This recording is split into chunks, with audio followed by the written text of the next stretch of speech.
For anyone who's never registered one of their songs to the US Copyright Office before, I'm going to show you that it's not hard to do, and I'm not a lawyer, nor am I an expert, but I've just done it probably 50 times by now. And so I'm going to show you what I do. I'm going to show you the options I don't even worry about because it doesn't pertain to a first-time upload. I'm going to show you all the options that I check off from start to finish in this process. So first, I Google search Copyright Office. I see this.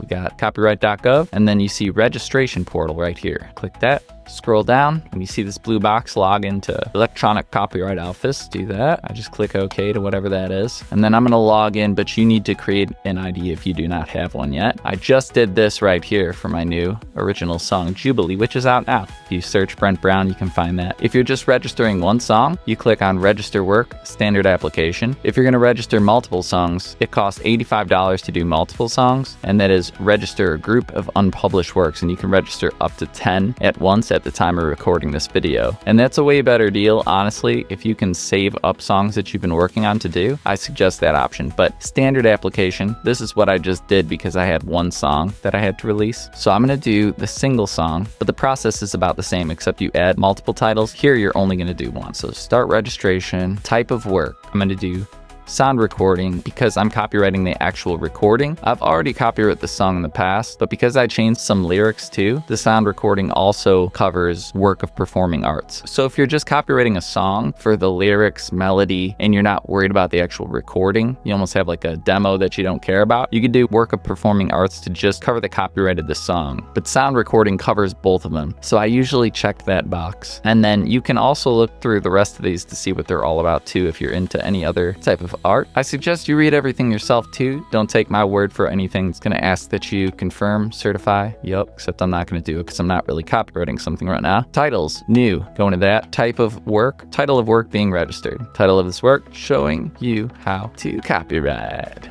Copy type, yeah, copy type, we'll do that. Has this work been published? No, because it's new. Year of completion, 2024. However, if you clicked, yes, this work has been published, you haven't copyrighted, but you've released the song already in the past, you would just say when you did it. Oh, I did it last year, we'll say, you know. And then I've never pre-registered a work, so I don't know about that. You can always email the Copyright Office, and they're super great at answering questions. Sometimes it takes a little bit, but they're always very thorough, and they really know what they're doing. And that's why you're paying money for this. So at the end, you'll see there's a spot to put notes, and somebody reviews these. They actually look at them and they'll be like, hey, that's actually not what you should have done. Did you mean to do this? If so, I can change your certificate to reflect what you want to have happen. Okay. And then authors, I would put myself, you would click new, but I don't want to show everybody my information on the internet. After that though, you'd be able to just click add me on the rest of them. So you can save yourself. So for the rest of these options, you can just click add me and you don't have to type all the details every time. So, okay. Authors me, claimant, that would be add me. I would just put my information in again. Limitation of claim. This could be if you are copywriting the recording on a song cover potentially, and you came up with like a new part or a new thing that you're doing, you would specify the new material included. And then the excluded material would be like, well, I didn't write the song. Or if it's a collaboration. And honestly, like I said, I'm not an expert at all these little nuances with this. So you could send a message to Copyright Office if you think you have a limitation of claim you got to worry about. But first time songs, that's what I'm dealing with. Beginners right now. Rights and permission, I just would click add me. Correspondent, I would also add me. Mail certificate, I want that certificate. And speaking of certificates, I want to show you guys the stack of them that I have. First off, I've got a fireproof pouch because I don't ever want to lose my copyrights. If you want a fireproof pouch, by the way, please use my link. I have it on Amazon here, and I am an affiliate. This is my stack of copyrights. So if you think of all these as a $65 or an $85 bill, you're like, dang.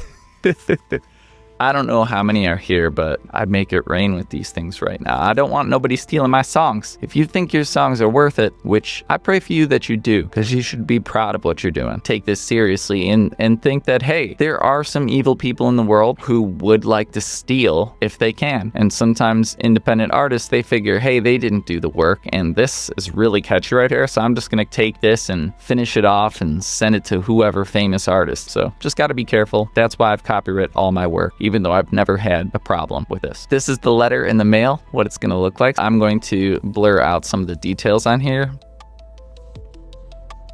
Right here we got some of the songs to Dreams and Drugs. Some of them wound up on another copyright because you can only do 10 at once. Okay, special handling. This is if you're in a rush to get a copyright. You have some sort of reason to think your works may be endangered and it needs some extra help, or some other things that I do not understand. Once again, send an email to the Copyright Office if you feel like you have a special handling, but I have never used this before. Certification. I would put myself, you would put yourself if you are the copyright owner, 100% of all this. And then here, notes to Copyright Office. That's where you'd put anything that you're trying to do with this copyright that maybe there wasn't an option. And this is where they're going to correct you. They're going to be like, oh, actually, what you just said there doesn't make any sense. This is how you have to do it. So this box is super important. So you would click I certify. This is saying we will fine you if you're lying. Continue. Review submission at the end. And then it's going to bring you to add to cart. I can't do that because I'm not actually submitting one right now. But after you add it to cart, you pay either using direct bank account, also debit or credit card. After you pay, it brings you to the upload page. You can either drag and drop or click and then find the file on your computer. Once you click this, you can't make changes. After you upload and submit, it's completed. Now you just gotta wait for the certificate to come in the mail. And if you had some sort of thing that you wrote in the notes, perhaps within a month, somebody's gonna email you, figure out something you either did wrong or didn't clarify, or else you're just gonna get the certificate in the mail if you don't hear anything. I found that the time varies quite a bit, so I can't promise you how long it's gonna take. Thank you so much for watching today. Please hit that like and subscribe. Send this to your songwriter friend who hasn't been protecting their work, and I hope to see you in another video soon. Peace.